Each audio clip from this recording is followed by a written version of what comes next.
Une fillette de 6 ans entre timidement dans une boulangerie et s'approche du comptoir, serrant quelques pièces de monnaie sales dans sa main. D'une voix tremblante, empreinte de honte et d'espoir, elle murmure au boulanger, « Monsieur, aujourd'hui c'est mon anniversaire. Puis-je juste souffler une bougie et faire un vœu?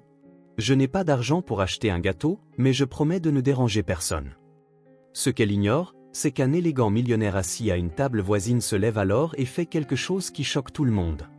Avant de commencer l'histoire, n'oubliez pas de laisser un like et de vous abonner à la chaîne pour voir plus d'histoires comme celle-ci. Le matin d'hiver à Chicago tranchait la peau comme des rasoirs invisibles, et le souffle des passants formait de petits nuages fantomatiques dans les rues du centre-ville. Edward Miles ajusta son manteau en laine italienne tandis qu'il marchait vers la boulangerie Sweet Haven, ses chaussures en cuir italien résonnant sur le pavé humide. À 42 ans, il portait le poids d'un empire commercial bâti avec une détermination d'acier et des sacrifices personnels qu'il avait façonnés en un homme solitaire et calculateur. La réunion avec les investisseurs japonais était prévue pour 10 heures, et Edward avait l'habitude d'arriver en avance à ces rendez-vous importants. La boulangerie, dont les vitres étaient embuées par le contraste entre le froid mordant du dehors et la chaleur douillette de l'intérieur, semblait un refuge parfait pour relire une dernière fois les documents. L'odeur de cannelle et de vanille inonda ses sens lorsqu'il poussa la porte vitrée, déclenchant la petite cloche qui annonçait l'arrivée d'un client. Il choisit une table près de la fenêtre, d'où il pouvait observer le rythme des rues en attendant. L'établissement était presque vide à cette heure matinale, à l'exception de quelques employés de bureau venus prendre un café rapide avant d'affronter une nouvelle journée de travail. Edward ouvrit sa mallette en cuir et étala les papiers sur la table, ses yeux parcourant des chiffres qui représentaient des millions de profits potentiels. C'est à ce moment-là qu'elle entra. La petite fille apparut dans l'embrasure de la porte, telle une fragile apparition. Ses cheveux bruns étaient emmêlés par le vent glacial, et ses vêtements, bien que propres, étaient visiblement rapiécés et bien trop grands pour sa petite silhouette. Elle ne pouvait pas avoir plus de 6 ans. Mais ses yeux bruns portaient une maturité troublante, comme si elle avait vécu des expériences qu'aucun enfant ne devrait jamais connaître. Un instant, elle hésita à l'entrée, scrutant la pièce avec la prudence d'un petit animal sauvage évaluant un territoire inconnu.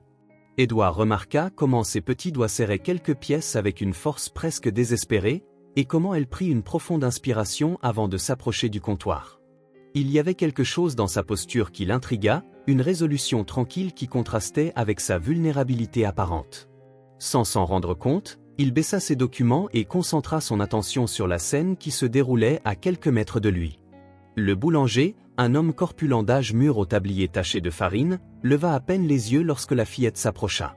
Elle dut se hisser sur la pointe des pieds pour poser ses coudes sur le comptoir en marbre, et sa voix sortit si doucement qu'Edward dut tendre l'oreille pour l'entendre. « Monsieur, aujourd'hui c'est mon anniversaire », murmura-t-elle, une vulnérabilité touchante dans la façon dont elle prononçait chaque mot. « Puis-je juste souffler une bougie et faire un vœu? Je n'ai pas d'argent pour acheter un gâteau, mais je promets de ne causer aucun souci. » Les mots frappèrent Edward comme un coup de poing à l'estomac. Il vit l'expression du boulanger changer, l'agacement remplaçant son indifférence initiale.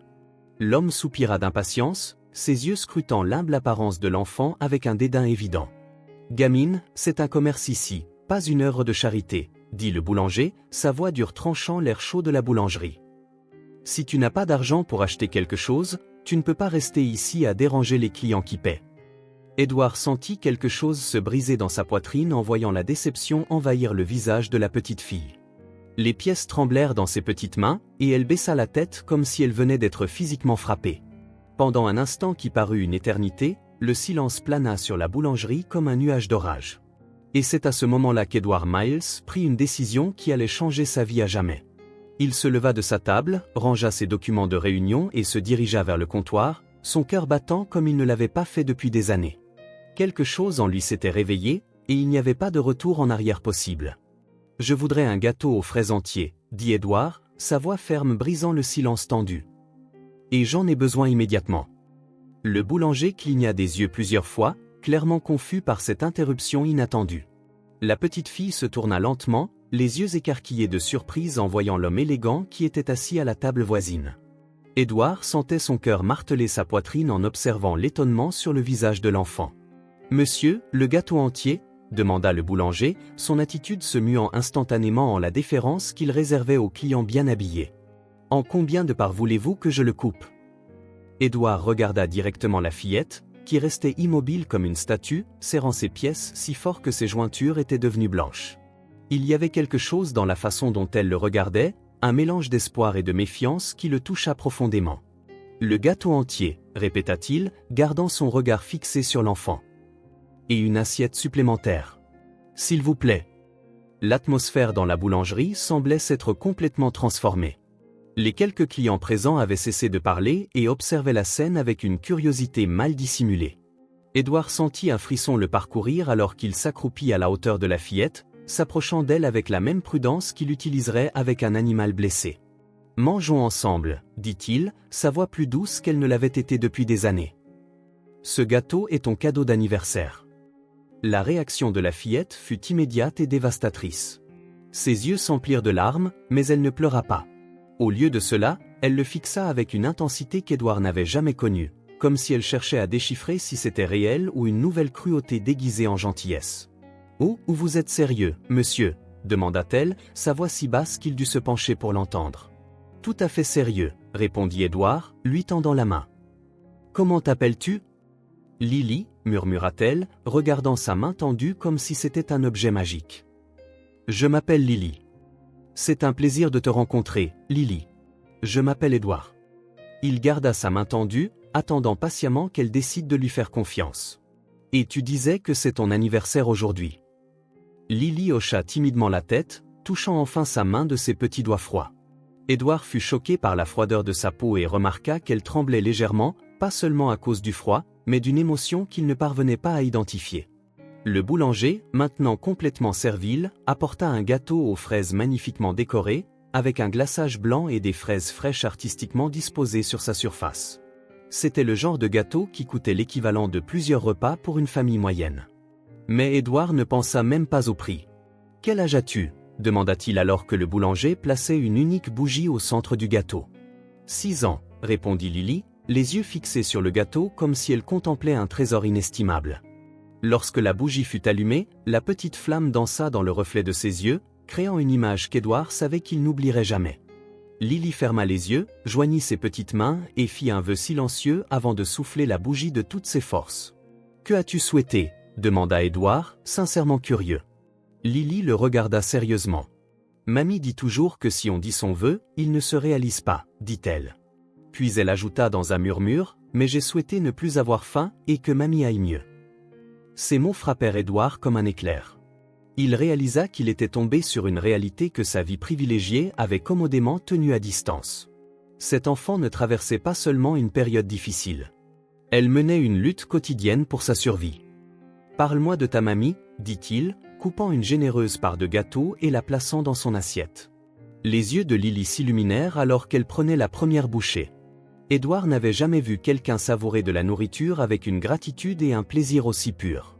Elle mâchait lentement, comme si elle voulait que chaque instant dure une éternité. « Mamie est très malade, » dit-elle entre deux bouchées. « Elle tousse beaucoup et ne peut plus travailler. J'essaie d'aider en vendant des fleurs dans la rue, mais parfois c'est difficile. » Elle s'arrêta de manger et le regarda avec une expression qui mêlait honte et détermination. « Est-ce que je peux lui en apporter un morceau ? Ça fait si longtemps qu'elle n'a rien mangé de sucré. » Édouard sentit sa gorge se serrer. « Lily, » dit-il, la voix légèrement rauque. « Le gâteau entier est à toi. Tu peux en apporter autant que tu veux à ta mamie. » Les larmes coulèrent enfin sur le visage de la fillette, et elle le couvrit de ses petites mains. Édouard tendit instinctivement la main, touchant doucement son épaule menue. À cet instant, il sut que sa vie avait irrévocablement changé, même s'il ne comprenait pas encore pleinement ce que cela signifierait. Édouard jeta un coup d'œil à sa montre suisse et vit qu'il était déjà 9h45. La réunion avec les investisseurs japonais commencerait dans 15 minutes, mais pour la première fois de sa carrière, il ne ressentait pas l'urgence familière qui le saisissait toujours avant les grandes négociations. Lily continuait de savourer le gâteau avec une révérence qui transformait chaque bouchée en un rituel sacré. « Lily, je dois aller à une réunion, » dit-il en hésitant. « Mais pourrais-tu m'attendre ici ? Ça ne devrait pas être très long. » La fillette arrêta de manger et le regarda avec une expression qui mêlait panique et résignation. « Vous n'allez pas revenir, n'est-ce pas ? » demanda-t-elle, sa voix chargée d'une tristesse qui semblait disproportionnée pour son âge. « Tout le monde part toujours. » Les mots transpercèrent Édouard comme des éclats de verre. Il comprit que pour cet enfant, la déception était une compagne constante, et que son offre de gentillesse devait lui paraître trop belle pour être vraie. « Mais je reviendrai, dit-il, et la conviction dans sa propre voix le surprit. « Je promets que je reviendrai. Et tu peux apporter le gâteau à ta mamie pendant que je suis parti. » Lily hocha lentement la tête, mais Édouard pouvait voir le doute dans ses yeux. Il se leva, paya généreusement l'addition et quitta la boulangerie le cœur lourd, portant un malaise qu'il ne pouvait nommer.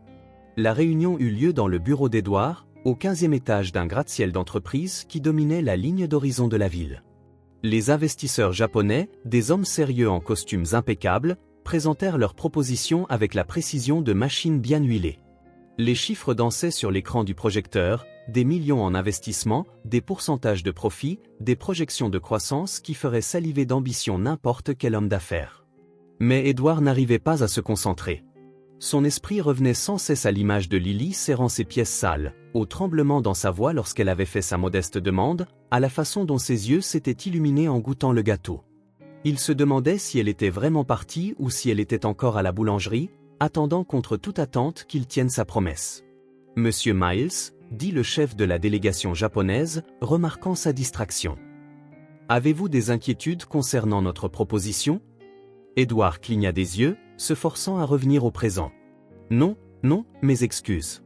Veuillez continuer. » Mais plus la réunion avançait, plus il ressentait une urgence croissante de retourner à la boulangerie. Il y avait quelque chose dans l'innocence pure de Lily qui avait touché une partie de son âme qu'il pensait avoir perdue depuis longtemps. La réunion s'éternisa plus que prévu. Quand elle se termina enfin, il était déjà plus de midi. Édouard prit congé des investisseurs avec sa courtoisie professionnelle habituelle, mais son esprit était déjà ailleurs. Il courut presque jusqu'à l'ascenseur, son anxiété grandissant à chaque étage descendant. Lorsqu'il arriva à la boulangerie, son cœur bondit dans sa gorge. Lily n'était pas là.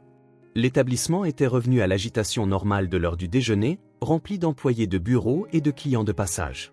Édouard la chercha dans tous les coins, demanda au boulanger si elle avait laissé un message, mais n'obtint aucune réponse satisfaisante. « Elle est partie juste après vous », dit le boulanger avec indifférence.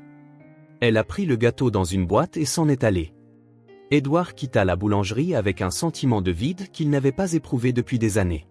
Il parcourut les rues du centre-ville à la recherche de Lily, scrutant chaque coin de rue, chaque entrée de magasin, chaque banc de parc. Il ne savait même pas où elle habitait, n'ayant aucune information sur elle autre que son prénom et la mention de sa grand-mère malade. C'est en s'approchant de sa voiture, une Mercedes-Benz noire garée devant l'immeuble où avait eu lieu la réunion, qu'il la vit. Lily était assise par terre à côté du véhicule, ses vêtements maintenant sales et déchirés, son visage enflé montrant clairement qu'elle avait beaucoup pleuré. « Lily !» s'exclama-t-il en courant vers elle. « Que s'est-il passé? Es-tu blessée ?» La fillette leva les yeux vers lui, et Édouard vit un mélange de douleur physique et de fierté blessée dans son expression. Sa chemise était déchirée à l'épaule, elle avait une égratignure sur le bras gauche et ses cheveux étaient encore plus ébouriffés que le matin même.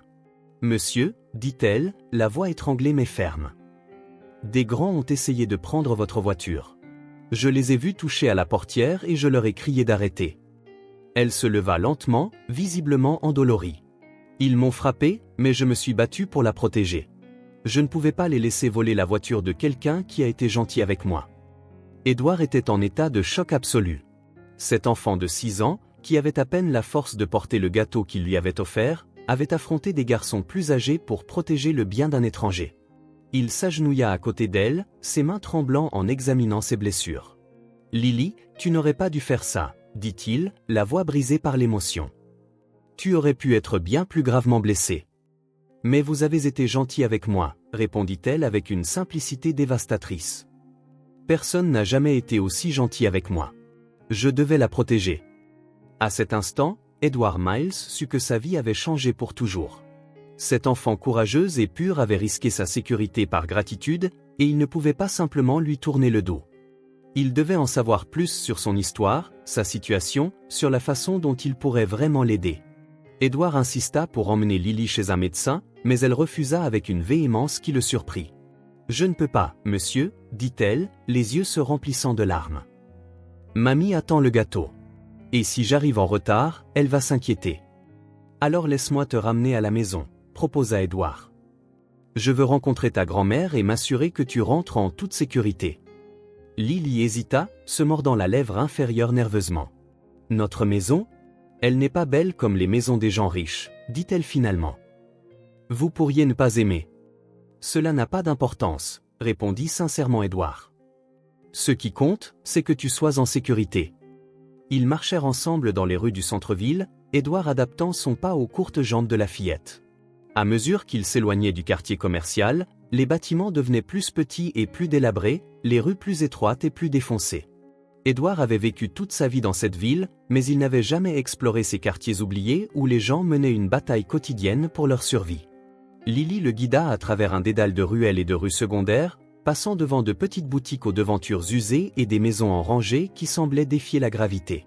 L'odeur de cuisine maison se mêlait à celle des égouts et de la fumée, créant une atmosphère à la fois familière et étrangère pour Édouard. « C'est ici, » dit Lily, s'arrêtant devant une structure qu'on pouvait à peine appeler une maison.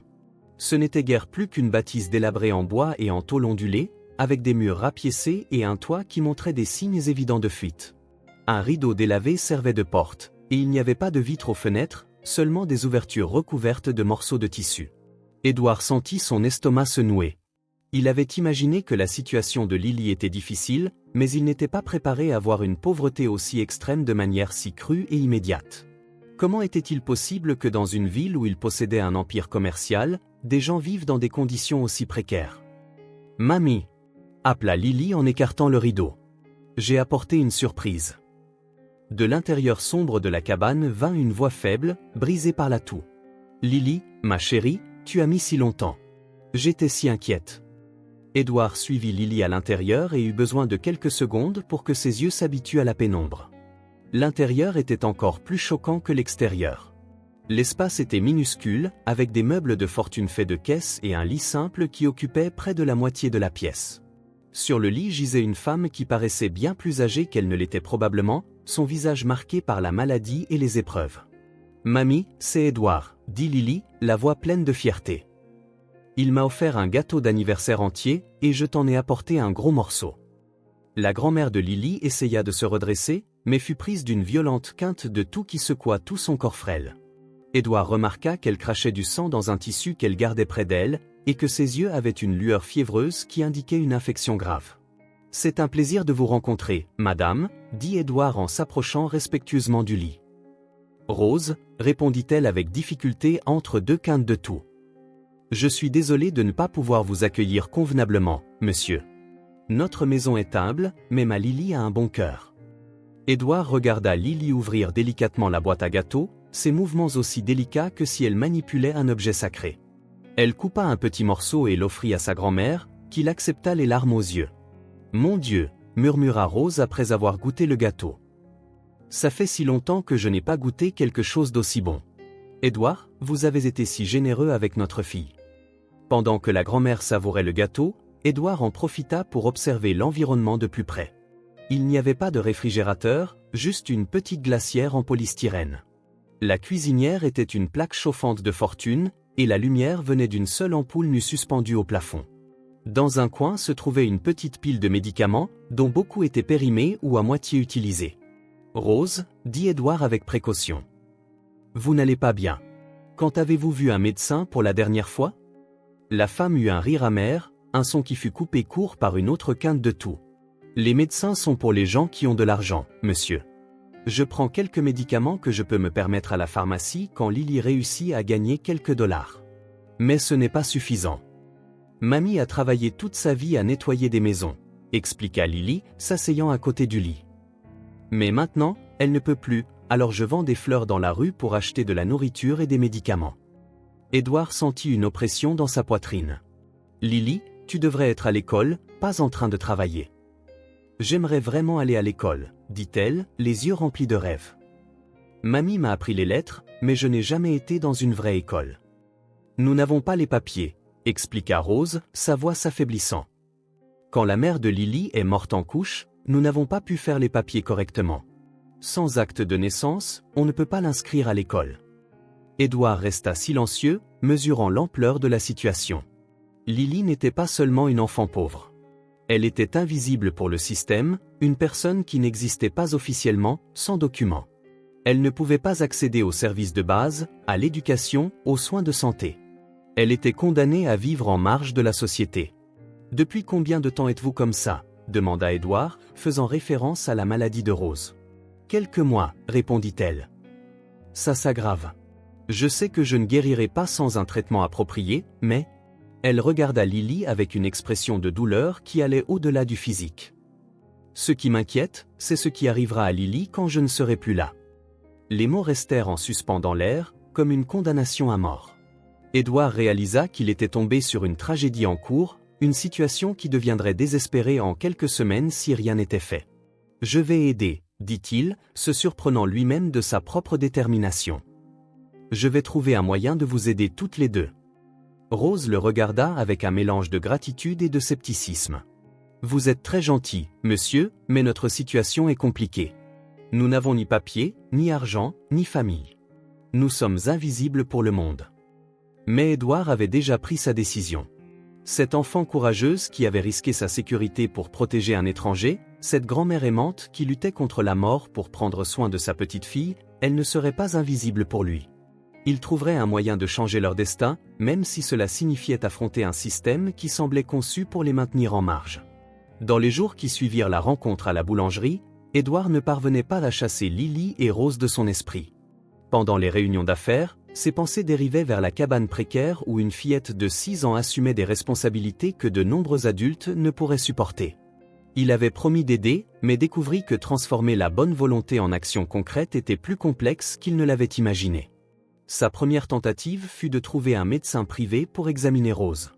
Le docteur Henry Morgan, son médecin de famille depuis des années, accepta de faire une visite à domicile moyennant des honoraires généreux. Quand Édouard le conduisit à la cabane, la réaction du médecin fut immédiate et préoccupante. « Cette femme a une pneumonie avancée, » dit le médecin après avoir examiné Rose. « Possiblement une tuberculose. Elle doit être hospitalisée immédiatement pour un traitement intensif. » Il marqua une pause, observant les conditions de vie. Édouard, pour être franc, elle aurait dû chercher de l'aide médicale il y a des mois. Son état est critique. Alors, hospitalisons-la, répondit Édouard sans hésiter. Ce n'est pas si simple, expliqua le docteur Morgan. Elle n'a ni pièce d'identité, ni assurance. Les hôpitaux privés exigeront un paiement d'avance et des documents en règle. Et les hôpitaux publics, eh bien, sans les bons papiers, ce sera un long processus bureaucratique. Édouard sentit la première vague de frustration. Il avait assez d'argent pour payer n'importe quel traitement, mais il découvrait que la bureaucratie pouvait être une barrière plus solide que la pauvreté financière. Alors qu'il tentait de résoudre la situation médicale de Rose, Édouard commença également à faire face à des réactions inattendues dans sa propre vie. Megan, sa sœur cadette et unique parente proche, apparut dans son bureau un jeudi après-midi avec une expression qu'il connaissait bien, la même qu'elle arborait enfant lorsqu'elle voulait quelque chose. « Édouard, je dois te parler », dit-elle en s'asseyant dans le fauteuil en face de son bureau sans attendre d'invitation. Megan avait hérité de la détermination familiale, mais dirigeait toute son énergie vers le maintien et la croissance de la fortune familiale. À 38 ans, c'était une femme élégante et calculatrice qui considérait les relations comme des investissements. « De quoi s'agit-il, Megan ?» demanda Édouard, bien qu'il se doutât du sujet. « J'ai entendu dire que tu t'impliquais dans une situation irrégulière, » dit-elle, choisissant ses mots avec soin. « Une gamine des rues ? C'est bien ça ?» Édouard se raidit. « Comment le sais-tu ? » Cette ville n'est pas si grande, Édouard. Les gens parlent. Un homme d'affaires de ton calibre vu dans les bas-fonds, faisant venir des médecins privés pour soigner des vagabonds. Elle secoua la tête en signe de désapprobation. As-tu pensé à l'image que cela renvoie ? Je me fiche de l'image, répondit Édouard, une irritation montante dans la voix. Eh bien, tu devrais, dit Megan, son ton se durcissant. Nous avons une entreprise à protéger, une réputation à maintenir. Et franchement, Édouard, c'est très étrange. Un homme célibataire de 40 ans qui s'intéresse à une enfant pauvre. Les gens vont tirer des conclusions. Les mots de Megan le frappèrent comme une gifle. Comment oses-tu insinuer ça ? Je n'insinue rien, dit-elle en levant les mains dans une fausse innocence. Mais d'autres le feront, et quand les rumeurs commenceront, toute notre famille en subira les conséquences. Édouard se leva et se dirigea vers la fenêtre qui donnait sur la ville. Les gens vaquaient à leurs occupations normales, inconscient des tragédies silencieuses qui se déroulaient à quelques kilomètres de là. « Megan, il y a une enfant qui a besoin d'aide, » dit-il, gardant sa voix contrôlée. « Une enfant courageuse et pure qui m'a appris plus sur la dignité en une seule journée que je ne l'ai fait en des années d'affaires. » Comme c'est romantique, rétorqua Megan avec sarcasme. « Edward, tu peux aider des dizaines d'enfants en faisant des dons à des œuvres de charité. Discrètement, sans t'exposer. Pourquoi cette fixation sur une enfant en particulier ? » La question résonna dans l'esprit d'Edward longtemps après le départ de Megan. Pourquoi Lily l'avait-elle touché si profondément ?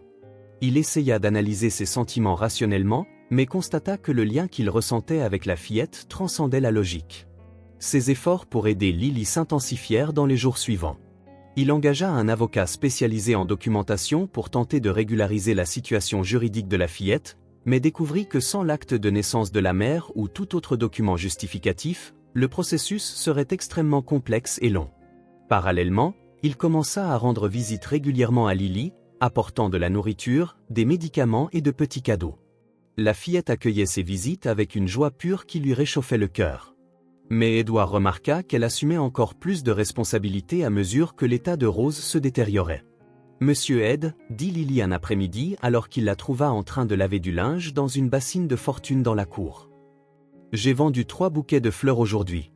J'ai acheté du pain et du sirop pour la toux pour mamie. » Edward regarda ses petites mains, rouges et écorchées par le travail, et sentit une colère croissante contre un monde qui permettait à une enfant de 6 ans de porter de tels fardeaux. « Lily, où trouves-tu les fleurs ?» demanda-t-il. « Sur un terrain vague de l'autre côté de la ville, » répondit-elle. « Je me lève très tôt et je vais les chercher.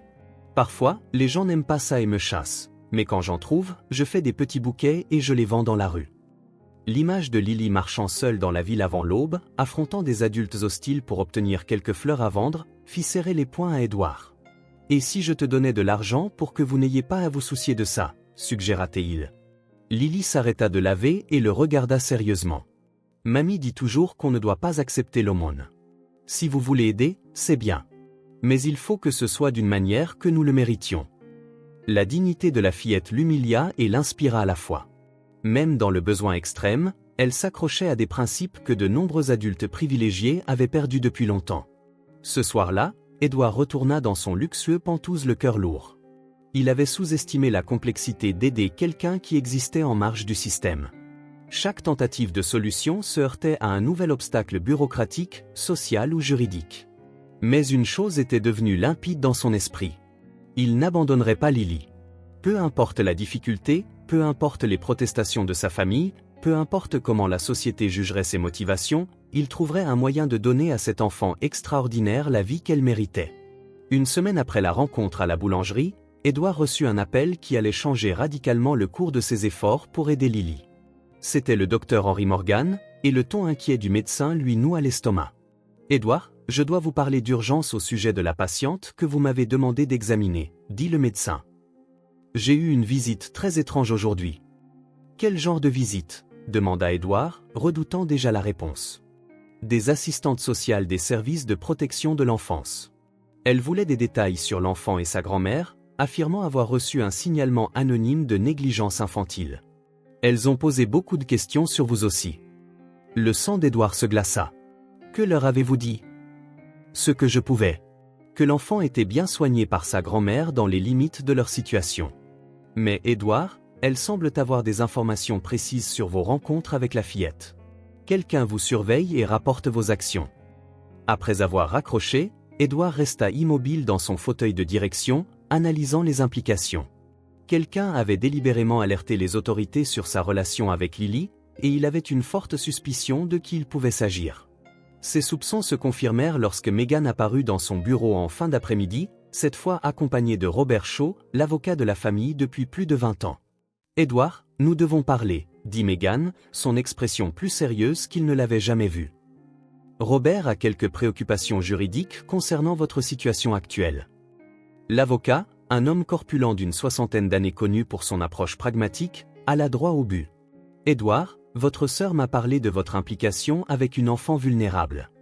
D'un point de vue juridique, cela pourrait être extrêmement problématique. »« Problématique comment ?» demanda Edward, sa voix plus froide qu'il ne l'aurait voulu. « Un homme célibataire, sans enfant, qui développe un intérêt soudain et intense pour une enfant pauvre et sans papier.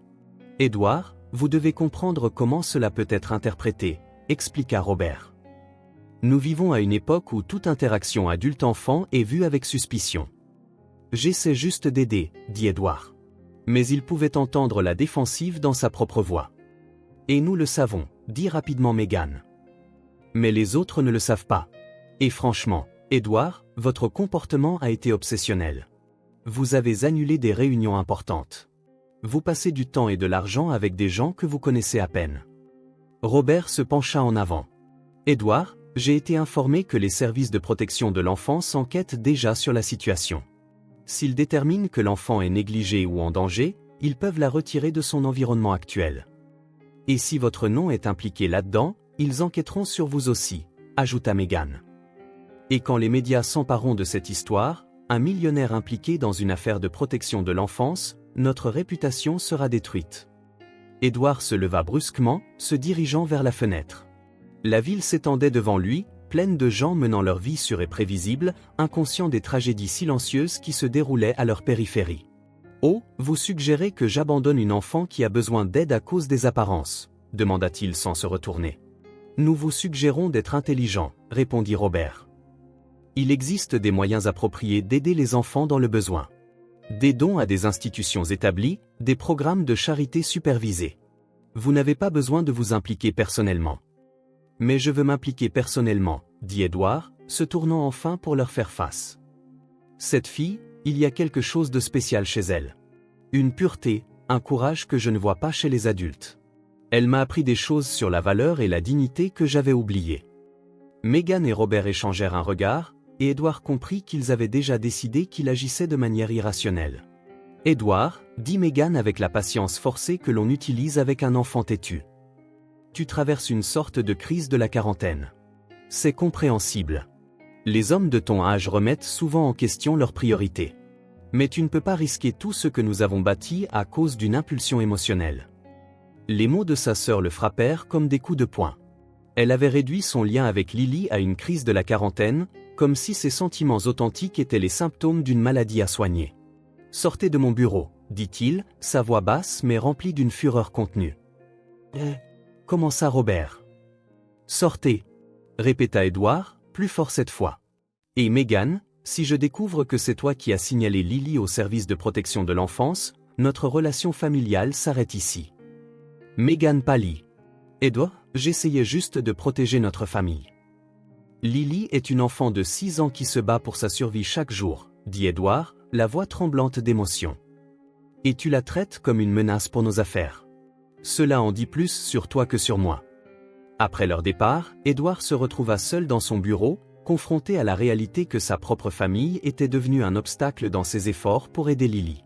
Il réalisa que la bataille qu'il menait n'était pas seulement contre la pauvreté ou la bureaucratie, mais contre un système de valeurs qui privilégiait les apparences et les profits au détriment de la compassion humaine. Sa détermination, loin de faiblir, s'intensifia. Si sa famille voulait une guerre, il était prêt à se battre. Lily avait risqué sa sécurité pour protéger son bien. C'était maintenant à son tour de tout risquer pour protéger son avenir. Cette nuit-là, Édouard prit une décision qui changerait irrévocablement le cours de sa vie.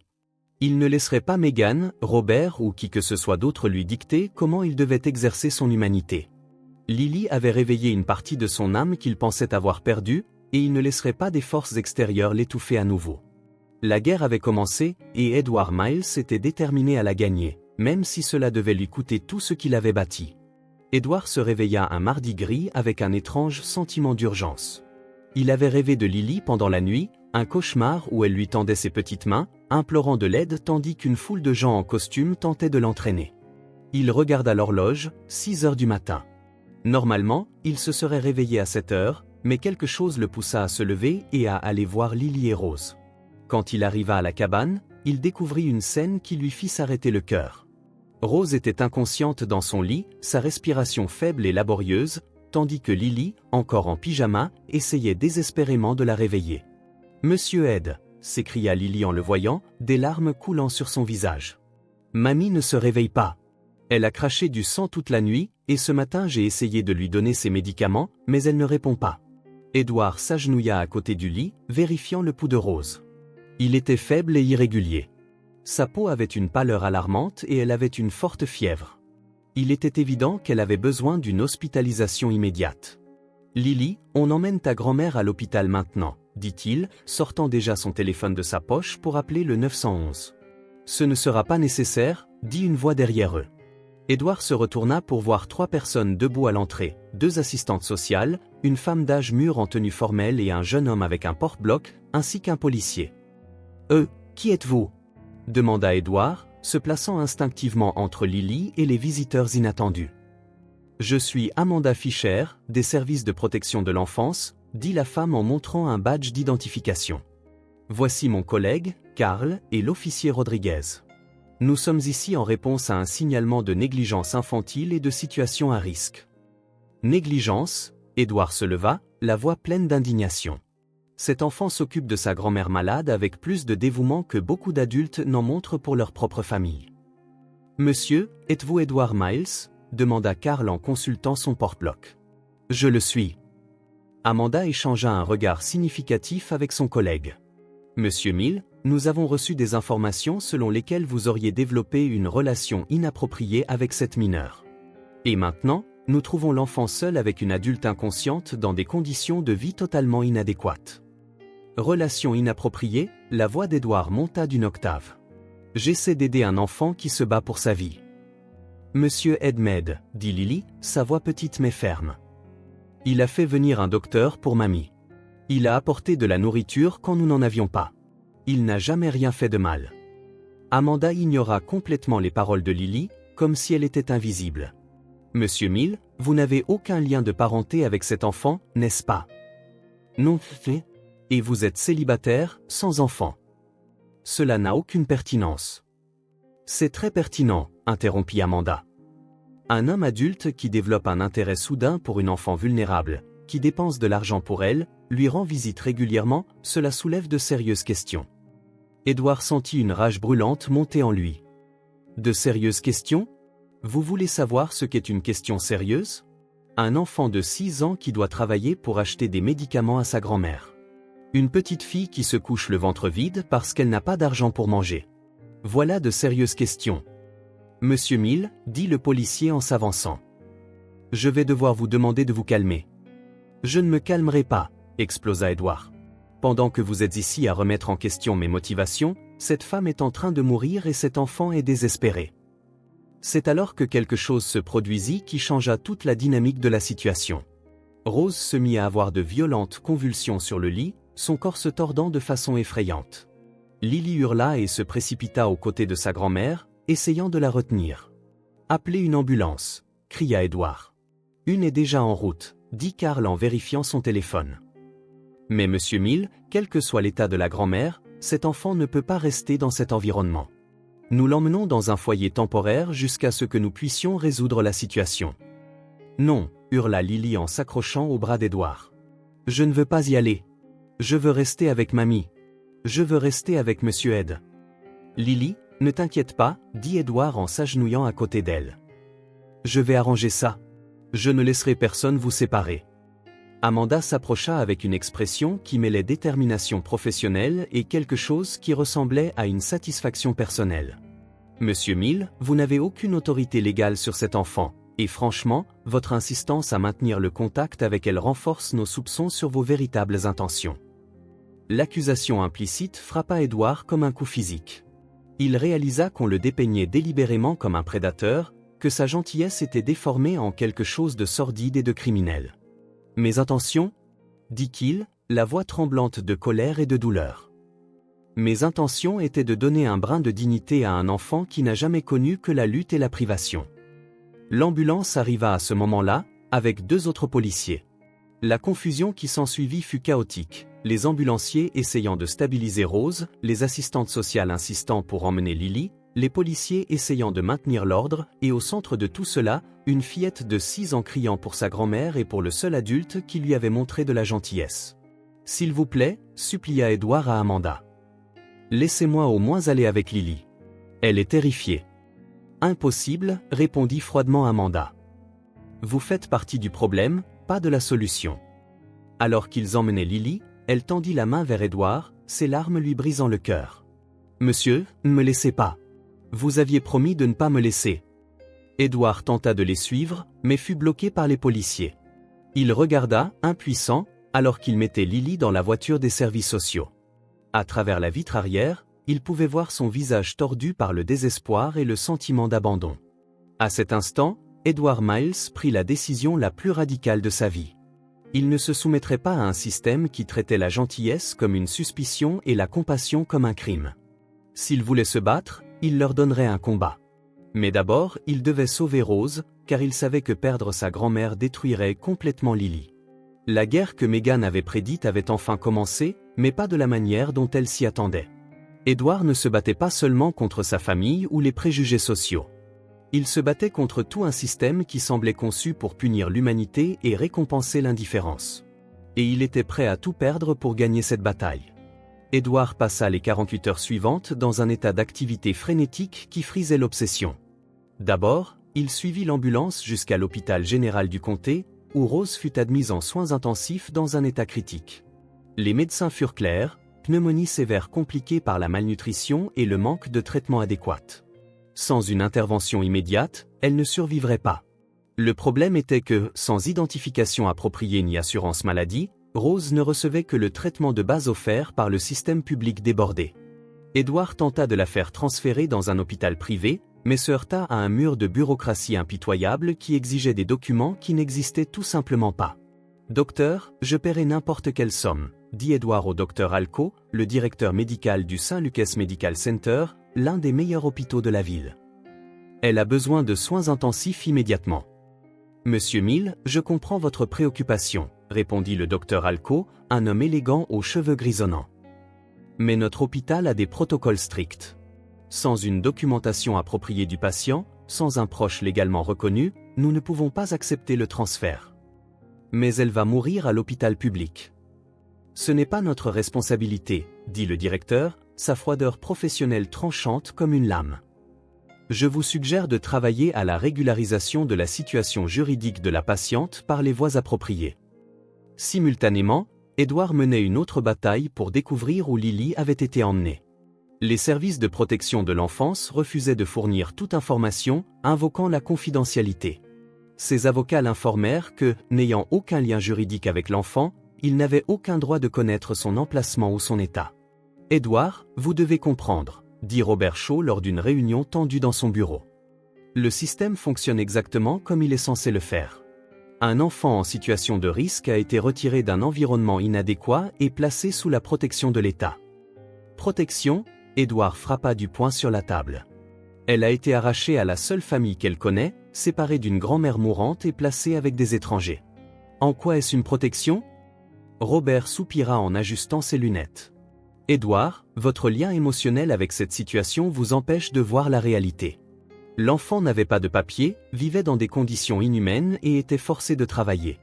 Les services sociaux ont agi correctement. Et mes tentatives d'aide ont été complètement ignorées. Vos tentatives d'aide, dit Robert avec précaution, ont été considérées comme problématiques. Un homme célibataire développant un intérêt intense pour une enfant vulnérable. Édouard, vous devez comprendre comment cela est perçu par les autres. L'insinuation dans les paroles de Robert donna la nausée à Édouard. Croyez-vous aussi que mes motivations sont inappropriées ? Robert resta silencieux un instant de trop. Édouard, je vous connais depuis 20 ans. Je sais que vous êtes un homme intègre, mais ce que je crois n'a pas d'importance.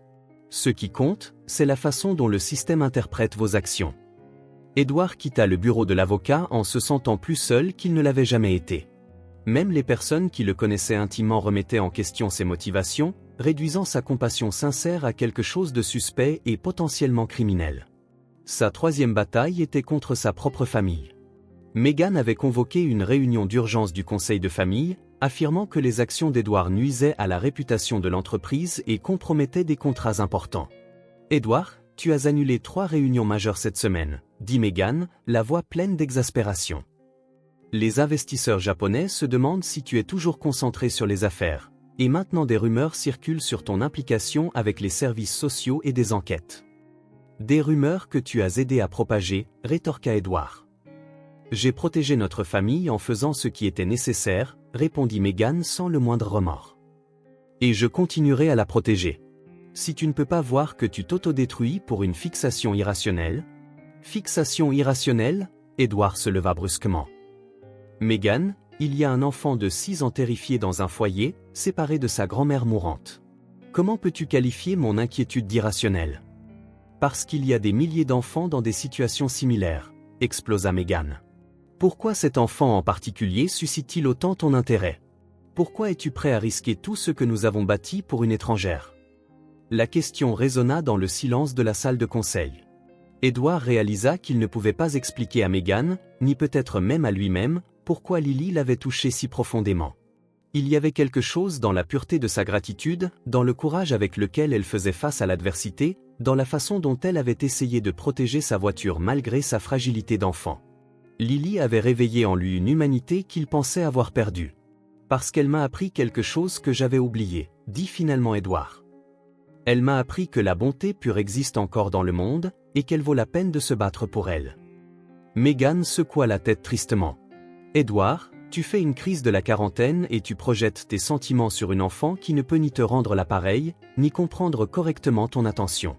Ce n'est sain pour aucun de vous deux. Cette nuit-là, Édouard retourna dans son penthouse luxueux et vide, mais il lui sembla une prison. Les murs de verre qui lui donnaient habituellement un sentiment de pouvoir et de contrôle ne semblaient plus que souligner son impuissance à aider les personnes qui en avaient le plus besoin. Il veilla tard, regardant la ville illuminée, pensant à Lily. Où dormait-elle? Avait-elle peur? Pleurait-elle sa grand-mère? Quelqu'un lui avait-il expliqué ce qui se passait? Ou s'était-elle simplement réveillée un jour pour découvrir que tous ceux qu'elle aimait avaient disparu de sa vie? Vers 3 heures du matin, Édouard prit une décision qui allait tout changer. Il n'attendrait pas que le système change ou que sa famille comprenne. Il utiliserait toutes les ressources à sa disposition, dépenserait toute sa fortune si nécessaire, et trouverait un moyen de réunir Lily et Rose, même si cela signifiait affronter chaque institution, chaque loi et chaque préjugé qui se dressait sur son chemin. La guerre avait escaladé, mais Edward Miles ne faisait que commencer à se battre. Edward engagea 3 détectives privés pour localiser Lily et savoir exactement où elle était détenue. Ce qu'ils découvrirent le laissa en état de choc. Lily avait été placée au foyer pour enfants de Northwood, une institution surpeuplée en périphérie de la ville, tristement célèbre pour ses mauvaises conditions et son manque de ressources adéquates.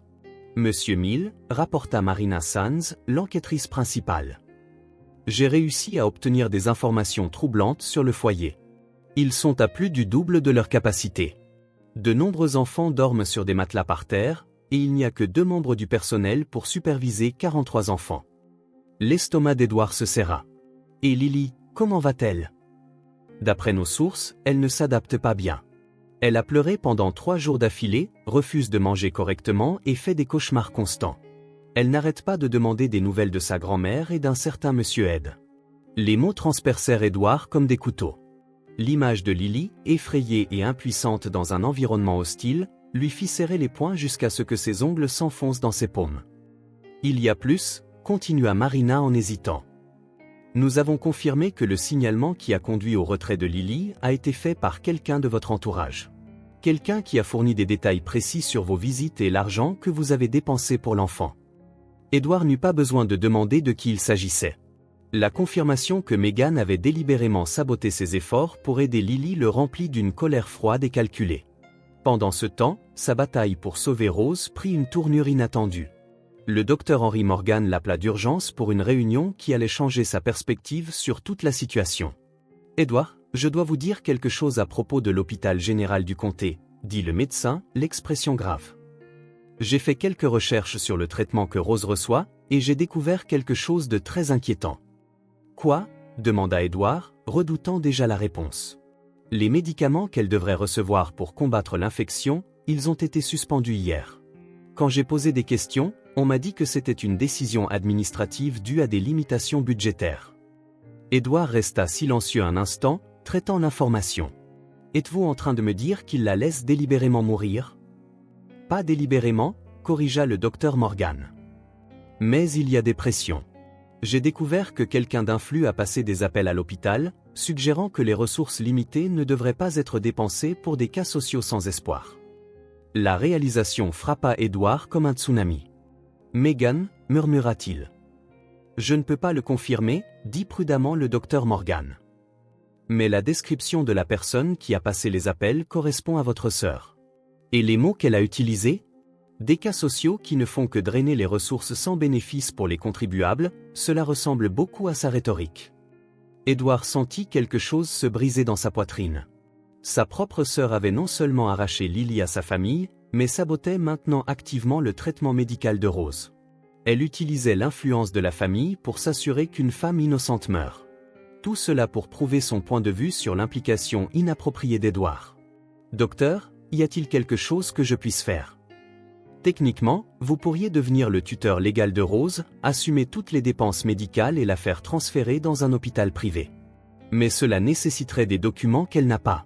Et si j'obtenais ces documents? Le docteur Morgan le regarda, surpris.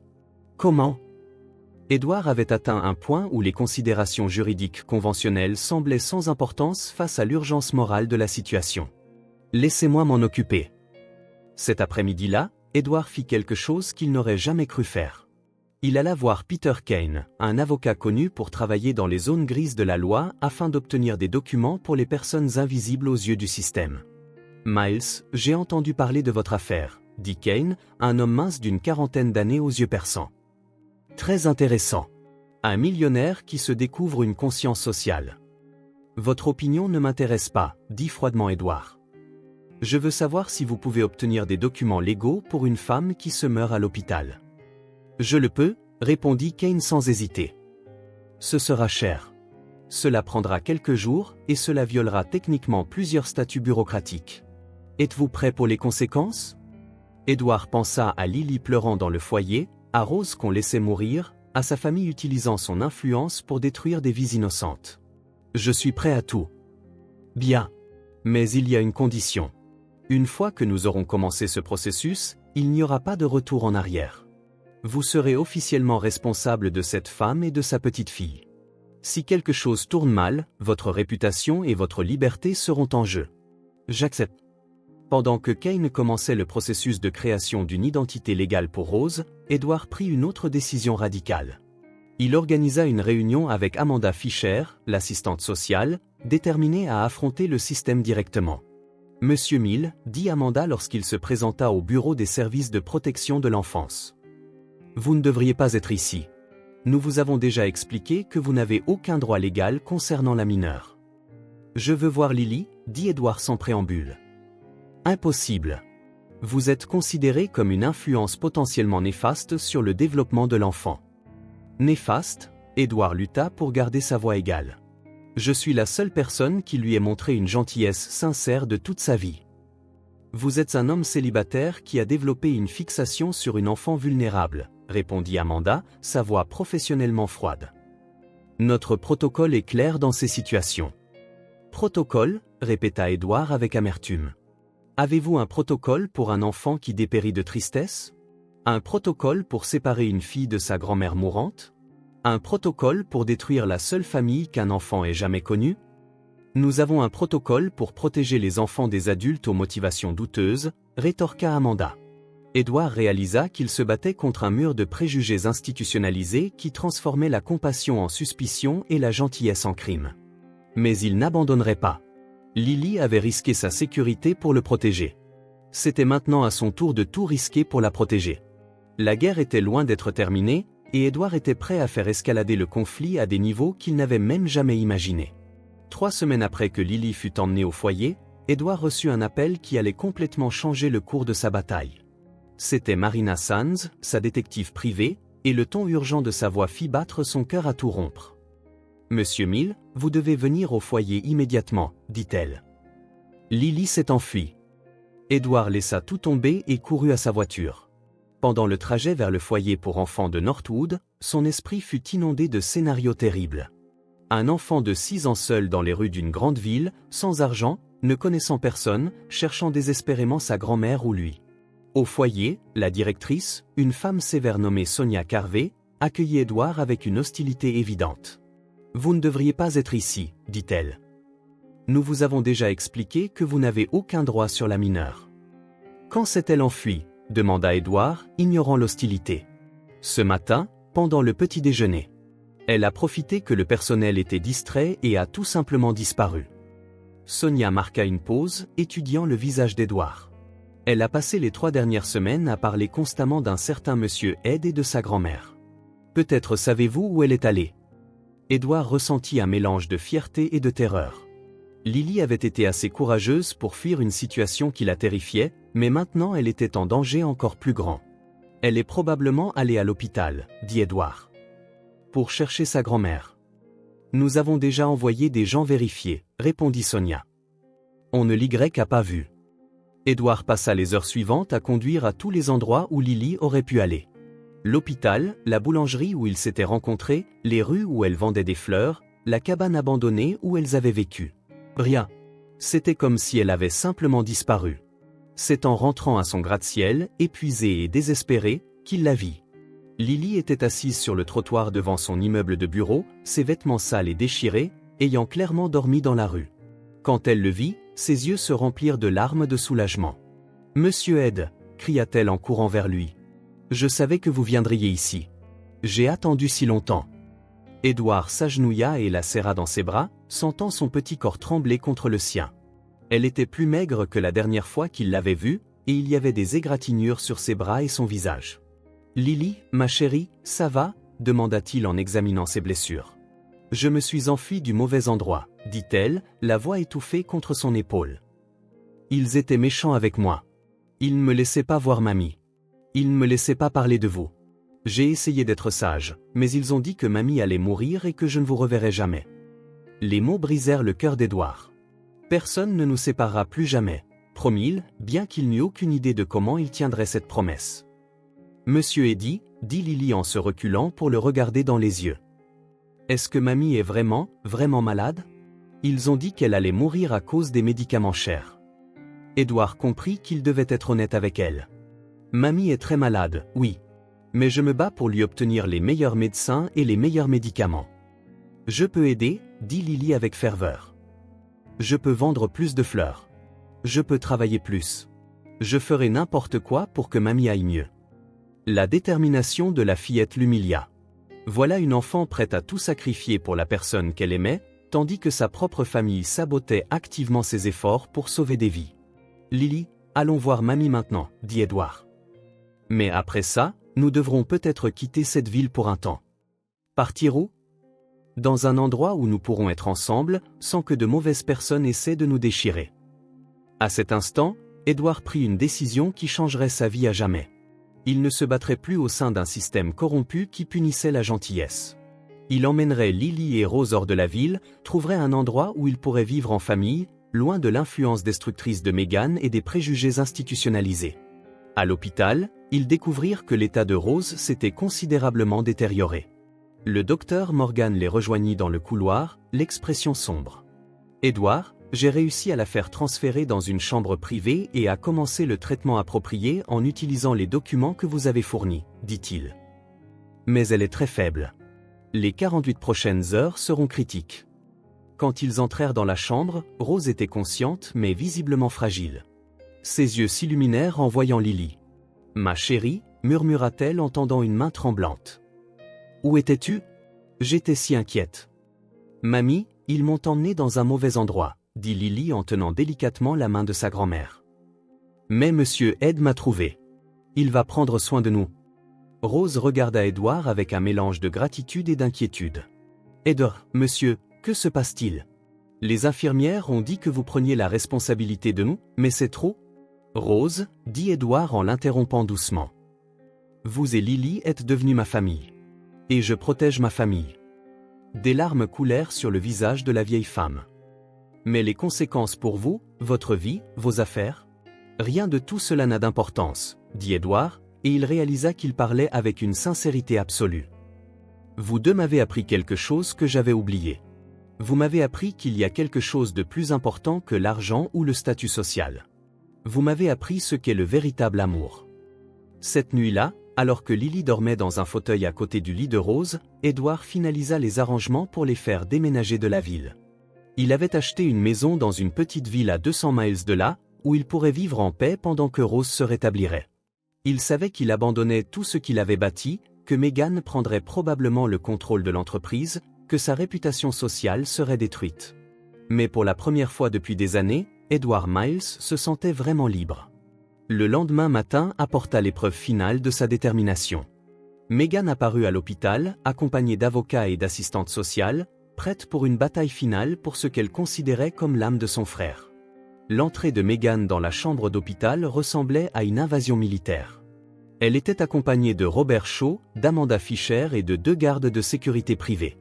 Lily, qui aidait Rose à boire de l'eau, se cacha instinctivement derrière Edward en voyant le groupe entrer. « Edward, ça s'arrête maintenant », dit Meghan, sa voix empreinte d'autorité et de fureur contenue. « Tu as kidnappé une mineure du foyer officiel où elle était prise en charge. »« Je n'ai kidnappé personne », répondit calmement Edward, se plaçant de manière protectrice entre Lily et les visiteurs. « Lily s'est enfuie parce qu'elle était maltraitée et elle est venue me trouver. C'est une enfant traumatisée qui n'est pas capable de prendre des décisions pour son propre bien-être, » intervint Amanda Fisher. « Monsieur Mill, vous entravez gravement notre travail de protection de l'enfance. » Robert Shaw s'avança avec un dossier de documents. « Edward, j'ai apporté des papiers pour votre internement psychiatrique volontaire. Votre famille s'inquiète de votre stabilité mentale. » Internement psychiatrique, Edward sentit une colère froide se répandre dans ses veines. « Vous voulez me faire interner parce que j'ai choisi d'aider un enfant dans le besoin ? » « Tu as abandonné tes responsabilités d'entreprise, » dit Meghan, son masque de contrôle commençant à se fissurer. « Tu as dépensé des centaines de milliers de dollars pour des étrangers, falsifié des documents, retiré un enfant de la protection officielle. Edward, tu as complètement perdu le contact avec la réalité. »« Monsieur Ed n'est pas fou, » cria soudainement Lily, sa voix petite mais ferme coupant la tension dans la pièce. « C'est la seule bonne personne que je connaisse. »« Enfant, tais-toi, » dit sèchement Amanda. Les adultes parlent. La façon dont Amanda parla à Lily fit craquer quelque chose en Edward. « Ne lui parlez pas comme ça, » dit-il, sa voix s'élevant dangereusement. « Vous traitez cette enfant comme si elle était une propriété, comme si ses sentiments et ses opinions n'avaient pas d'importance. »« Elle est mineure, » rétorqua Amanda. « Ce n'est pas à elle de décider ce qui est le mieux pour sa vie. »« Et c'est à vous ? Les gens qui l'ont mise dans un foyer surpeuplé où elle a pleuré pendant 3 semaines ? Les gens qui l'ont empêchée de rendre visite à sa grand-mère malade ?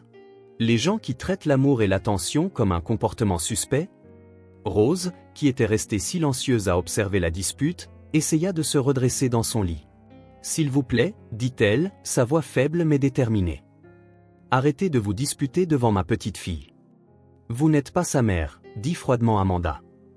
Vous n'avez aucune autorité légale pour prendre des décisions pour l'enfant. J'ai élevé Lily depuis le jour de sa naissance, répondit Rose, des larmes de frustration coulant sur son visage.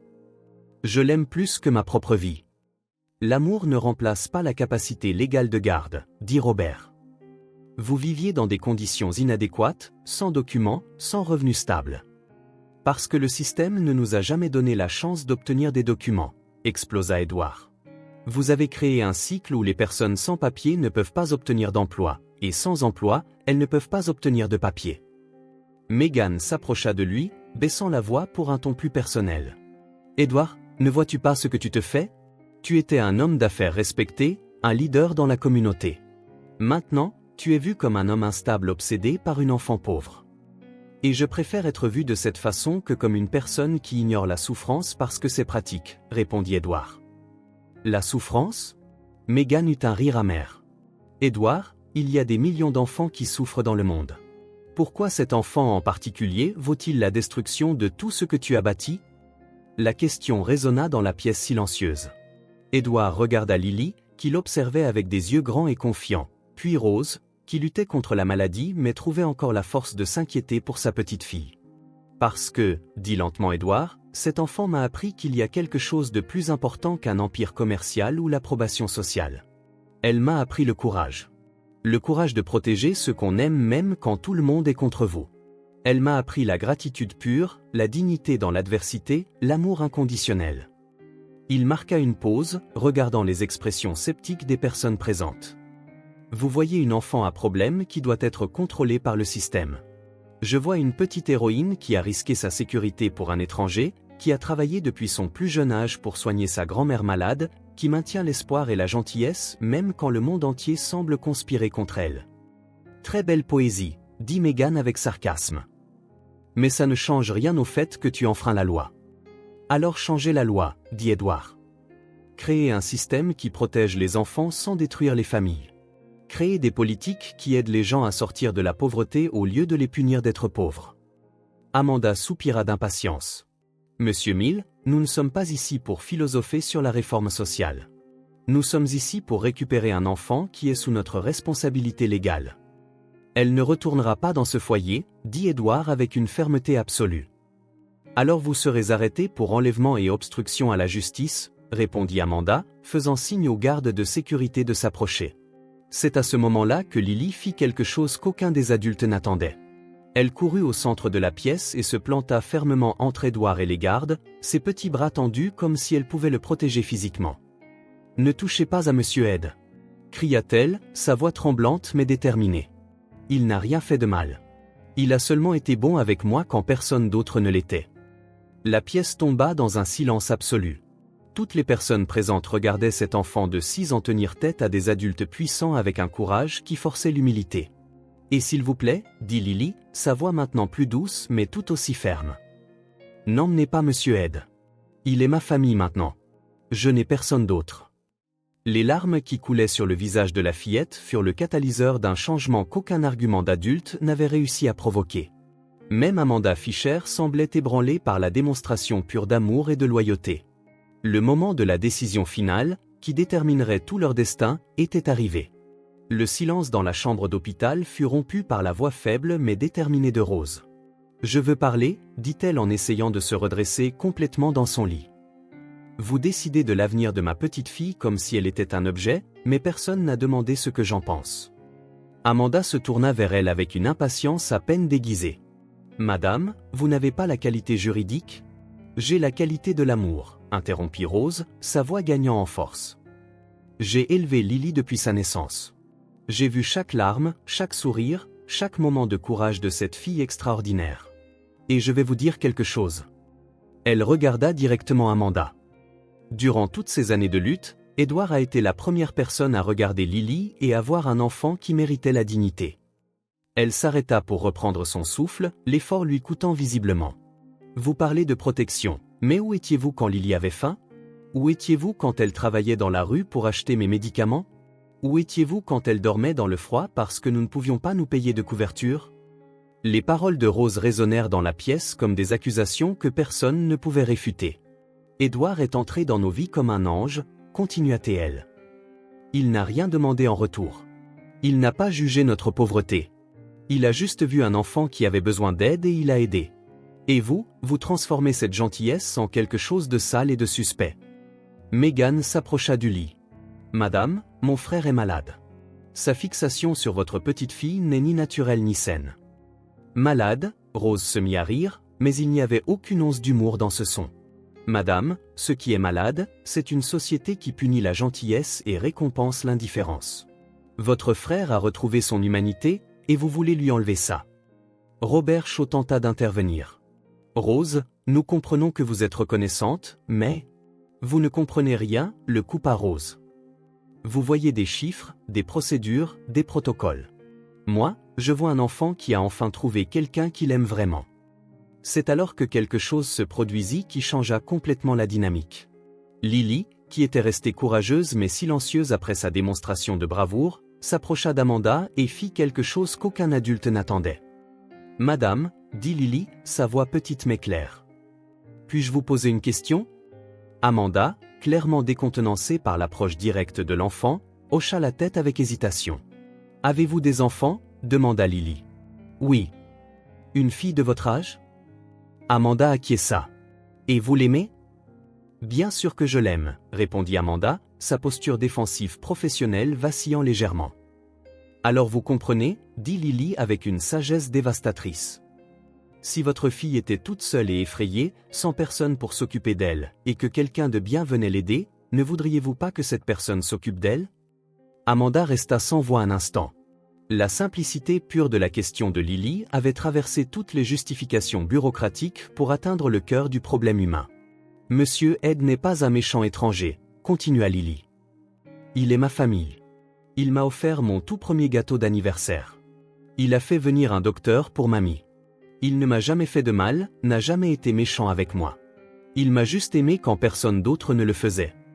Les larmes qui commencèrent à poindre dans les yeux d'Amanda furent le premier signe que les barrières commençaient à s'effondrer. « Pourquoi voulez-vous m'éloigner de quelqu'un qui est bon pour moi ?» demanda Lily, sa voix commençant à trembler. « Pourquoi voulez-vous me mettre dans ce mauvais endroit où personne ne se soucie si je pleure? Pourquoi être aimé est-il une mauvaise chose ?» Édouard regarda en silence Lily, sans s'en rendre compte, faire ce qu'il n'avait pas réussi à faire en des semaines d'arguments juridiques et de confrontations. Elle en appelait à l'humanité fondamentale des personnes présentes dans la pièce, leur rappelant que derrière tous les protocoles et procédures se trouvait un véritable enfant avec de vrais sentiments. Megan, cependant, ne fut pas touchée émotionnellement. « Édouard, dit-elle, sa voix prenant un ton qu'il reconnaissait de leur enfance, le ton qu'elle utilisait lorsqu'elle était sur le point de lancer un ultimatum final. Tu as un choix à faire. Tu peux rentrer avec nous maintenant, recevoir le traitement psychologique dont tu as besoin et reprendre ta vie normale, ou tu peux continuer avec cette obsession et tout perdre. Ton entreprise, ton statut social, ta liberté. » « Et Lily ?» demanda Édouard. « Lily retournera là où est sa place, sous des soins professionnels appropriés. » Édouard regarda Lily, qui l'observait avec des yeux pleins d'espoir et de peur. Il regarda Rose, qui luttait contre la mort mais trouvait encore la force de s'inquiéter pour sa petite fille. Il regarda Megan, qui représentait tout ce qu'il était autrefois, pragmatique, calculateur, émotionnellement distant. « Megan, dit finalement Édouard, tu as raison sur une chose. J'ai un choix à faire. » Il s'agenouilla près du lit où Lily était assise, prenant ses petites mains dans les siennes. « Lily, dit-il, si je pouvais t'adopter officiellement, si nous pouvions être une vraie famille, est-ce que ça te plairait ?» Les yeux de la fillette se remplirent de larmes de joie. « Plus que tout au monde, murmura-t-elle. Édouard se releva et fit face à sa sœur. « Alors mon choix est fait. Je préfère perdre tout ce que tu considères comme important et garder tout ce qui compte vraiment. » « Édouard, tu ne sais pas ce que tu dis, dit Robert. Sans tes ressources, sans ton statut social, comment prendras-tu soin d'un enfant? De la même manière que Rose a pris soin d'elle pendant 6 ans, répondit Édouard. Avec de l'amour, du dévouement et la détermination de faire tous les sacrifices nécessaires. C'est à ce moment que la porte de la chambre s'ouvrit et une personne que personne n'attendait entra. Le docteur Henry Morgan, accompagné d'un homme plus jeune en costume. « Pardonnez l'interruption, dit le docteur Morgan, mais il y a quelque chose que vous devez tous savoir. Voici Andrew Costa, un avocat spécialisé dans les droits des enfants, et il a des informations qui pourraient complètement changer cette situation. » Andrew Costa se présenta avec l'autorité calme de quelqu'un habitué à gérer des cas complexes impliquant les droits des enfants. « Je suis un avocat spécialisé en protection de l'enfance et j'ai été contacté par le docteur Morgan pour examiner ce cas spécifique, dit-il en ouvrant une mallette pleine de documents. Après une enquête détaillée, j'ai découvert plusieurs irrégularités graves dans les procédures engagées contre M. Mill et la mineure Lily. Amanda Fisher se raidit. « Quel genre d'irrégularité ?»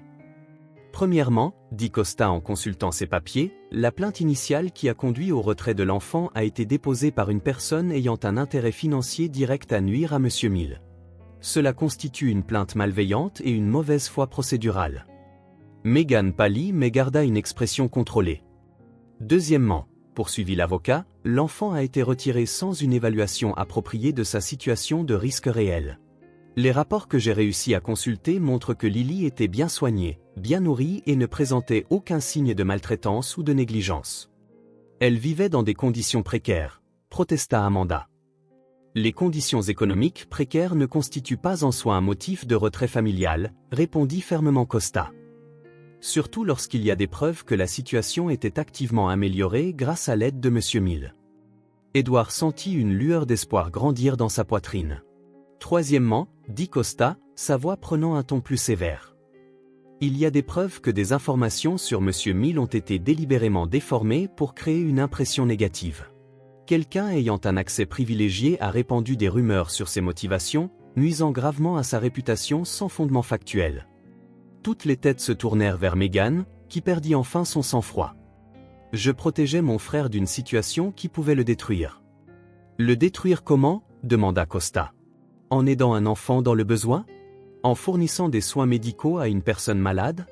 En faisant preuve de compassion humaine? Il a abandonné ses responsabilités, explosa Meghan. Il a dépensé une fortune pour des étrangers. Il a complètement perdu la tête. Madame, dit calmement Costa après avoir examiné les registres financiers que M. Mill m'a autorisé à consulter, j'ai constaté qu'il a dépensé moins pour aider cette famille en un mois qu'il ne dépense normalement pour ses loisirs en une semaine. Cela ne constitue guère une dépense de fortune. Rose, qui avait suivi la conversation avec un espoir grandissant, s'adressa à Costa. « Docteur, cela signifie-t-il que Lily peut rester avec Edward ?» « Plus que ça, répondit l'avocat.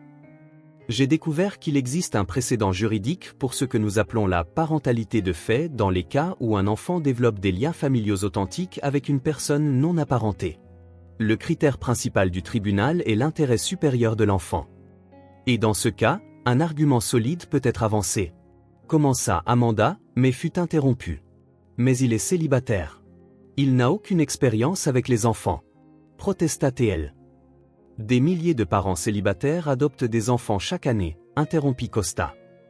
Et quant à l'expérience, il est intéressant de noter que Lily a montré une amélioration significative de son bien-être émotionnel et physique pendant la période où elle était sous la garde de M. Mill.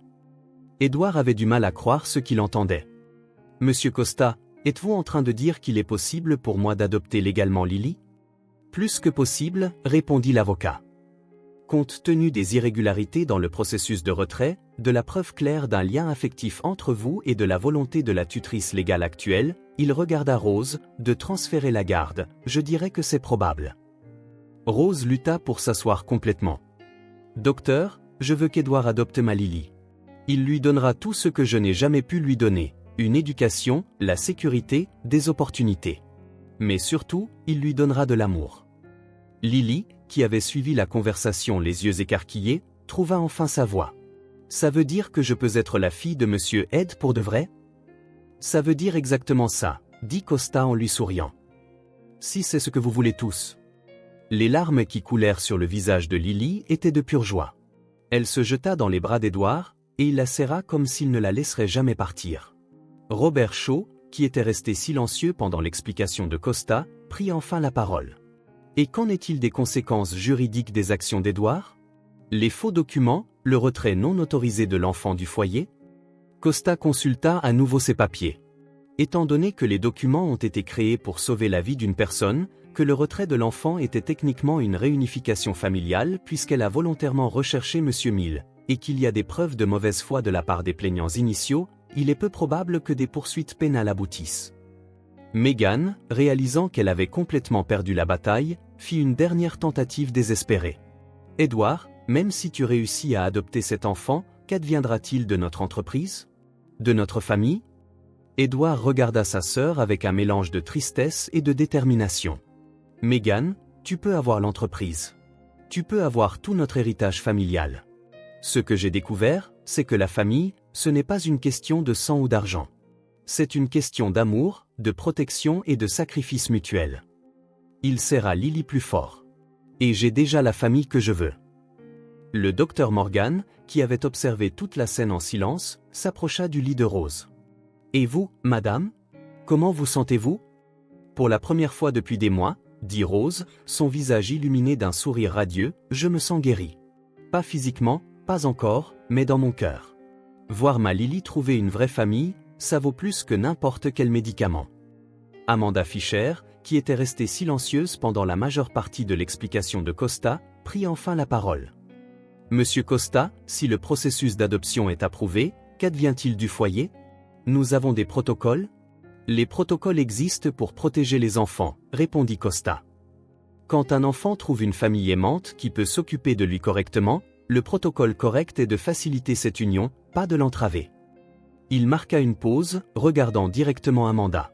« Madame Fisher, puis-je suggérer que ce cas soit utilisé comme un exemple de la manière dont le système devrait fonctionner lorsqu'il fonctionne correctement? Un enfant dans le besoin a été aidé par un individu compatissant qui, à son tour, a été soutenu par la communauté médicale et juridique pour officialiser cette relation de soins. » Edward réalisa que ce n'était pas seulement sa vie qui avait changé. Lily avait appris à tout le monde dans la pièce, même à ceux qui s'étaient initialement opposés à lui, le pouvoir transformateur de l'amour sincère et de la protection inconditionnelle. La petite fille, qui était entrée timidement dans une boulangerie en demandant seulement de souffler une bougie, venait de gagner une famille, une nouvelle vie, et avait montré à une pièce pleine d'adultes ce que signifiait vraiment le courage et l'amour véritable. 6 mois après que cette rencontre à la boulangerie eut changé leur vie à jamais, Édouard se tenait à la porte de la même boulangerie Sweethaven, observant Lily à travers la fenêtre. Mais cette fois, la scène était complètement différente. Lily était assise à l'une des tables, portant un uniforme scolaire impeccable, ses cheveux en nattes soignés, concentrée sur ses devoirs de mathématiques. Édouard sourit en la regardant mordre le bout de son crayon lorsqu'elle réfléchissait, une habitude qu'elle avait développée ces dernières semaines depuis qu'elle avait commencé l'école. À 7 ans, ils avaient découvert qu'elle avait 1 an de plus que ce qu'ils pensaient une fois qu'ils eurent enfin obtenu ses vrais papiers. Lily s'adaptait à la vie scolaire avec la même détermination farouche qu'elle avait montrée dans toutes les autres situations. « Papa !» cria-t-elle en le voyant entrer, utilisant le mot qui faisait encore bondir le cœur d'Édouard chaque fois qu'il l'entendait. « J'ai fini mes problèmes de maths. Ma maîtresse a dit que je suis la meilleure de la classe. » Édouard s'assit à côté d'elle, examinant le cahier rempli de chiffres et de calculs écrits avec l'écriture soignée d'un enfant qui prenait ses études très au sérieux. « Je suis si fier de toi, ma chérie, » dit-il en lui embrassant le sommet de la tête. Le processus d'adoption avait été finalisé 3 mois plus tôt. Lors d'une cérémonie simple mais émouvante au palais de justice, Édouard se souvenait comment Lily lui avait serré la main alors que le juge la déclarait officiellement et légalement Lily Miles, sa fille. « Papa », dit Lily en rangeant son cahier dans son nouveau sac d'école. « On peut aller voir Mamie Rose aujourd'hui ? Je veux lui montrer les étoiles dorées que j'ai eues à l'école cette semaine. »« Bien sûr qu'on peut », répondit Édouard. « Elle nous attend. » Rose s'était complètement remise de sa pneumonie. Grâce au traitement intensif fourni par Édouard, elle vivait maintenant dans une maison confortable à quelques rues de chez Édouard et Lily. Officiellement employée comme consultante en soins familiaux, un poste qu'Édouard avait créé spécialement pour s'assurer qu'elle ferait toujours partie de la vie de Lily avec dignité et indépendance financière. Quand ils arrivèrent chez Rose, elle les accueillit à la porte avec un sourire radieux et les bras ouverts. À 62 ans, elle ressemblait à une personne complètement différente de la femme frêle et malade qu'Édouard avait rencontrée dans cette cabane des mois auparavant. Ses cheveux, maintenant bien coiffés et argentés, étaient attachés en un chignon élégant, et ses vêtements simples mais neufs reflétaient la dignité qu'elle avait toujours possédée à l'intérieur. « Ma princesse », dit-elle en serrant Lily dans ses bras. « Comment s'est passée l'école aujourd'hui ? »« Mamie, regarde », dit Lily en sortant une feuille de papier de son sac à dos. « J'ai eu 5 étoiles dorées cette semaine. Une en maths, une en lecture, une en sciences, une pour avoir aidé mes camarades et une pour bonne conduite. » Rose examina le papier avec une fierté de grand-mère authentique. « Mon Dieu, quelle intelligence ! Édouard, vous voyez ça ? » ?»« Je le vois, » répondit Édouard, sentant une vague d'émotion familière. « Notre Lily est vraiment spéciale. »« Édouard, » dit Rose alors que Lily courait dans le jardin pour jouer avec le chien qu'ils avaient adopté, un adorable bâtard nommé Bingo. « Puis-je vous parler un instant ?» Ils s'assirent sur le porche, regardant Lily jouer dans le jardin. L'enfant riait en poursuivant Bingo, son rire clair et joyeux résonnant dans l'air de l'après-midi. Il était impossible d'imaginer que c'était la même fille qui, des mois auparavant, portait le poids du monde sur ses petites épaules. « Édouard, » dit Rose, « je veux que vous sachiez que pour ce que vous avez fait pour nous, il n'y a pas de mots pour vous remercier. »« Rose, vous n'avez pas à me remercier, » répondit Édouard. « Vous deux avez changé ma vie autant que j'ai changé la vôtre. »« Non, écoutez, » dit-elle en lui touchant doucement le bras. « Avant que vous n'arriviez, j'étais en train de mourir. Pas seulement physiquement, mais à l'intérieur. Je voyais ma Lily perdre son enfance, assumer des responsabilités qu'aucun enfant ne devrait avoir. Je savais que lorsque je partirais, elle serait complètement seule au monde. » Elle marqua une pause, regardant Lily apprendre à Bingo à s'asseoir. « Maintenant, je la regarde et je vois une vraie enfant. Je vois des rêves dans ses yeux. Je vois de l'espoir. Je vois un avenir. Elle parle de devenir médecin quand elle sera grande, pour aider d'autres personnes comme vous nous avez aidés. » Les paroles de Rose touchèrent profondément Édouard. « Elle peut être tout ce qu'elle veut être, » dit-il. « Je m'assurerai qu'elle ait toutes les opportunités qu'elle mérite. »« Je sais que vous le ferez, » dit Rose en souriant. « Et je veux que vous sachiez que peu importe ce que votre famille a dit, vous êtes le père dont Lily a toujours eu besoin. Pas parce que vous avez de l'argent ou que vous pouvez lui donner des choses matérielles, mais parce que vous l'aimez vraiment. » Juste à ce moment-là, Lily courut vers eux, Bingo trottinant derrière. Papa, mamie, et si on allait à la boulangerie pour une glace pour fêter mes étoiles dorées? Édouard sourit, se souvenant comment tout avait commencé à cet endroit même. Excellente idée, ma chérie. À la boulangerie, ils s'assirent à la même table où Édouard se trouvait ce matin d'hiver glacial. Le boulanger, qui les connaissait bien maintenant, apporta personnellement les glaces, fraises pour Lily, chocolat pour Rose et vanille pour Édouard. Vous savez, dit Lily en savourant sa glace. Parfois, je pense à ce jour où je suis entrée ici en demandant de souffler une bougie. J'ai l'impression que c'était dans une autre vie. C'était une autre vie, dit Édouard. Nous avons commencé une nouvelle vie ce jour-là. Papa, dit Lily, ses yeux brillants de curiosité. Penses-tu que d'autres enfants comme moi, qui n'ont pas de famille, peuvent trouver des papas et des mamans comme toi? Édouard réfléchit attentivement à la question. Au cours des derniers mois, il avait utilisé une partie de sa fortune pour créer une fondation dédiée à aider les enfants vulnérables à trouver des familles aimantes. Ils avaient déjà facilité 6 adoptions réussies. Je le crois, dit-il. En fait, notre fondation aide d'autres enfants à trouver des familles. Et qui sait, peut-être qu'un jour tu voudras aider aussi. Oui, dit Lily avec enthousiasme. Je veux aider d'autres enfants à trouver des familles comme la nôtre. Rose regardait la conversation avec des larmes de joie dans les yeux. Vous deux êtes la preuve que les miracles existent, dit-elle. Alors qu'ils quittaient la boulangerie, le soleil se couchait, peignant le ciel de nuances d'orange et de rose. Édouard tenait la main de Lily tandis qu'ils rentraient chez eux, avec Rose de l'autre côté de la fillette. Ils formaient une famille non conventionnelle, liée non par le sang, mais par l'amour, la protection mutuelle et le choix conscient de prendre soin les uns des autres. Papa, dit Lily en marchant. Tu te souviens de mon vœu sur ce premier gâteau d'anniversaire? Je m'en souviens, dit Édouard. Tu as souhaité ne plus avoir faim et que mamie aille mieux. Oui, dit Lily en souriant. Et les deux se sont réalisés. Mais sais-tu quel est mon nouveau vœu d'anniversaire? Quoi donc? Que notre famille reste toujours ensemble. Et que nous puissions aider beaucoup d'autres enfants à trouver l'amour que j'ai trouvé. Édouard s'arrêta de marcher et s'agenouilla à la hauteur de Lily, regardant dans les yeux de la fille qui avait transformé sa vie. Ce vœu-là, dit-il, je te promets qu'il se réalisera. Alors qu'ils continuaient de marcher vers la maison, Édouard réfléchit au voyage extraordinaire qui les avait menés ici. Un matin d'hiver froid, une petite fille courageuse, un simple vœu et un acte de gentillesse s'étaient combinés pour créer quelque chose de plus grand que ce qu'aucun d'eux n'aurait pu imaginer. Lily avait appris à Édouard que la vraie richesse ne résidait pas dans les biens matériels ou le statut social, mais dans le courage d'ouvrir son cœur à l'amour inconditionnel. Elle avait montré que même un petit enfant peut avoir une force extraordinaire, et que parfois, les rencontres les plus improbables peuvent conduire aux transformations les plus profondes. La boulangerie, là où tout avait commencé, serait toujours là, servant des gâteaux et des sucreries à la communauté. Mais pour Édouard, Lily et Rose, elle représenterait à jamais l'endroit où une famille était née, où la gentillesse avait triomphé de l'indifférence, et où une petite fille courageuse avait appris à un homme puissant le véritable sens du mot foyer.